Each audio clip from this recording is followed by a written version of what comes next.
Howdy y'all, and welcome to the Japanese Maple Fans channel. We love y'all, our Maple Mafia out there. All y'all who love Japanese maples are big fans. Make sure you subscribe here. This is one of our weekly walkthroughs here on the Japanese Maple Fans channel. If you like this type of content, check us out also over on our other channel, the MrMaple Show. We put out daily content there about gardening with Japanese maples, how-tos, cultivar highlights, lots of fun stuff. If you love Japanese maples, you want to make sure to subscribe there as well. Y'all, we love Japanese maples. We're passionate about it. We're a family mail order business. We ship directly to your door. We're MrMaple.com. Guys, let's walk through this greenhouse and talk about some cool Japanese maples.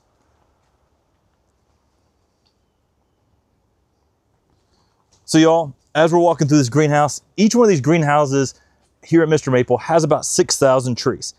So you're seeing just a lot of 1 gallon Japanese maples, 5,000 to 6,000 1 gallons, mostly almost all Japanese maples.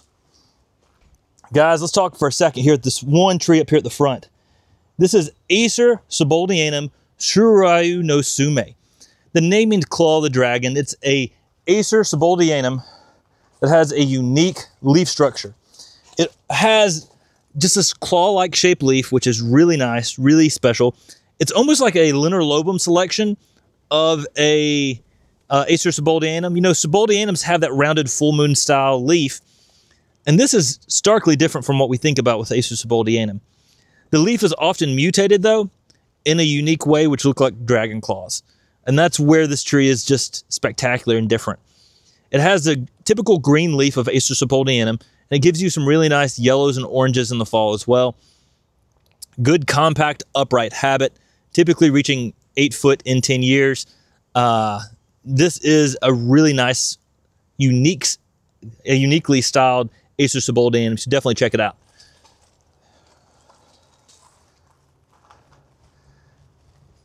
And as we're walking through here, lots of cool trees. I'm always into the trees that are different. And here, we've got one Acer lavagatum Honglong. This is a selection by Mark Wethington. It's got that purple new growth and this sort of bluish green color in the older growth. It needs protection from the hot afternoon sun. So if you get one, don't grow this in full sun. It needs protection from the hot afternoon sun, but this is a semi-evergreen maple. In hotter zones, this will be fully evergreen. Very unique, very different. Has a leaf like a laurel, but this is grafted to Acer Pomatum. Pretty cool, pretty special, very different. Down here, one of my favorites I talk about in a lot of videos, Lillian's Jewel, one of the best red and pink variegated Japanese maples out there, extremely showy, and a unique, almost like burgundy lace style leaf. It's a Matsumuri, where you see that more divided leaf, upright, 8 to 10 foot in 10 years, fairly heat tolerant as well. Y'all, this house has lots of trees, and as we're walking through here, there's a lot of really cool. Over here, we've got some purple ghost and some Hubs red willow. Some beautiful specimens of Japanese maples through there. Hubs red willows are a lunar lobum selection that's pretty choice. But as we're coming down through here, the one I really want to talk about is right here. We're talking about Acer Pomatum Crimson Prince. It holds that color really well throughout the season. It has a more conical, compact shape. Originally, Crimson Prince was a patented tree, and it really didn't get in the trade much. Very few people produced it. Once that patent expired, this tree became very popular, and it really is because it's got that deep, dark burgundy color even in the summer. But its shape is what makes this tree stand out. I mean, narrow, compact, conical, makes this an easy tree to use in any garden, and it's got some really nice red fall color as well. Crimson Prince, check it out on MrMaple.com. We got some good photos that show exactly what this tree does. Underrated red upright that's extremely heat tolerant, dark red, and very beautiful. Now, we can't talk about reds and not talk about my favorite color. This is Yellow Cascade. This is a weeping selection by Talon Buchholz. I picked this up so you can actually see how weeping this actually is. Straight down cascading habit. I mean, this is a selection by Talon Buchholz that has that Ryusen style, weeping style, and a buttery yellow color. And that buttery yellow color is the thing that makes this tree stand out to me. This yellow color adds a lot in the landscape. We're here in 55% white poly, And this gives you the colors that you'd almost think of like Orange Dream, where it gets that bleached out yellow color, even in a more shaded situation. Beautiful yellow Japanese maple for the landscape. And yellows contrast with everything in the gardens. Greens, reds, blue conifers. Y'all, this is a spectacular tree. Easy to grow, great for containers. That yellow color though, it's pretty cool. And as we're walking down through here, we see lots of variety. We don't have just one style variety. Over here on the left, we've got Acer Pomatum Waterfall. Also known as Verdus. This is a green weeping lace leaf. Verdus was what many of these green lace leaves were brought over from Japan with their name on. And Waterfall was a Verdus that was planted in New Jersey State Park at a waterfall, and it got the name Waterfall on it. Now they're indistinguishable in the trade. They appear to be one and the same by our notes and J.D. Vertrees if you go check his notes out at the Oregon State Archives. Here we've got a classic yellow, and this is Acer Cersinatum aureum, the golden full moon Japanese maple. Needs some protection from the hot afternoon sun, but that is the classic full moon Japanese maple with that rounded leaf. Now up here, this is such a cool little dwarf.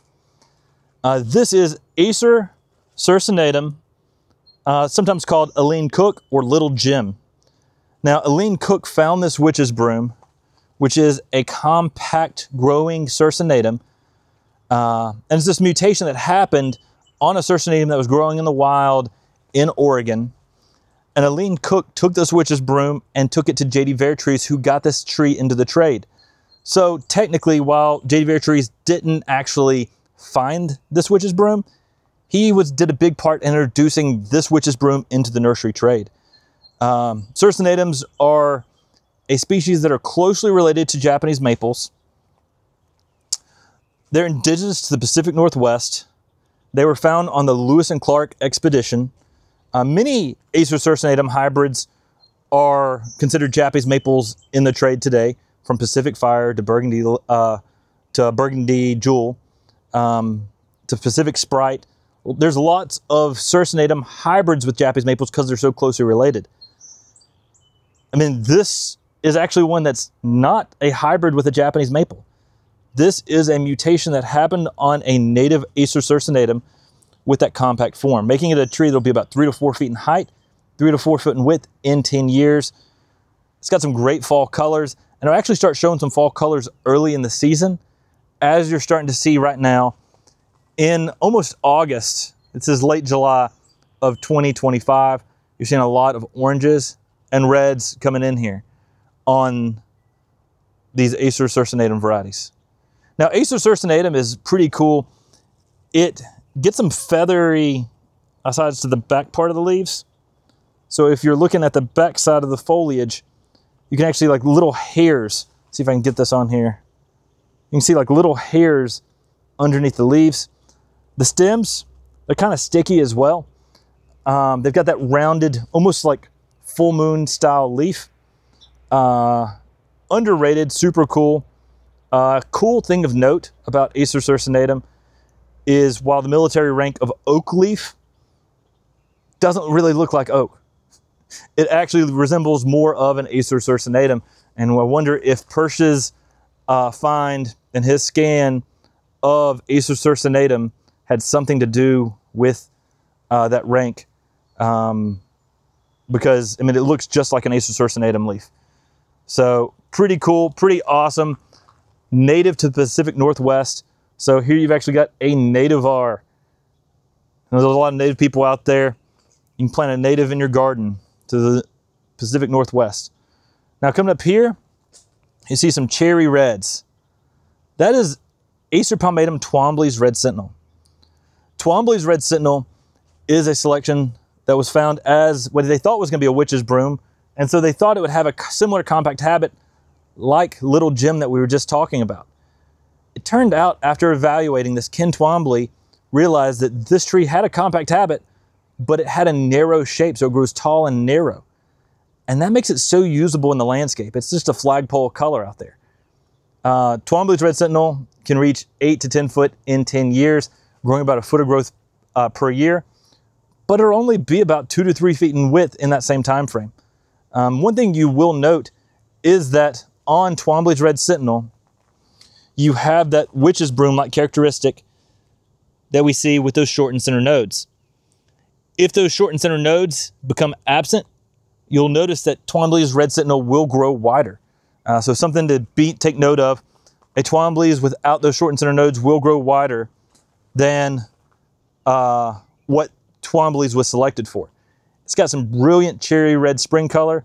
As you're seeing here, it's looking pretty good here in the summer with some bright red. And then you also get some cherry red fall color. So if you've got a narrow place in your garden and you want a flagpole color, Twombly's Red Sentinel, an easy selection to use in any landscape. Now, I mentioned about that short and center node on a witch's broom, and you may find some trees out in the wild or out in your garden that have short and center nodes, but it's not a collection of them. And as you can see here on Cersinatum, Aline Cook, also known as Little Jim, right there's that short and center node. It's rounded right there as well. And you'll notice rounded lobes right there. Rounded lobe right there. So you have to find a collection of them, and that is often an indicator of a witch's broom. You'll sometimes even get a clustered growth that looks like a mutation on the branch itself, right where the original witch's broom happens. And it really is such a blessing to find what people consider a witch's broom, because then you've just got a dwarf compact form typically of the original tree. But then again, not the exact case with Twombly's Red Sentinel. You got a more usable tree with a more narrow footprint than the original. Easy tree to use in the garden, because if you've got a narrow place, walkways, you don't want something that's growing out wide into the walkway, a Twombly's Red Sentinel is an excellent choice for that. Guys, that's my walkthrough for today. I hope you enjoyed hearing me talk about some Japanese maples and seeing some cool trees here at our nursery at mrmaple.com. Make sure you subscribe here. Check us out on the Mr. Maple Show. We put out daily content. And also, we'd really appreciate it if you shopped with us on mrmaple.com. Take care, God bless, and have a great day.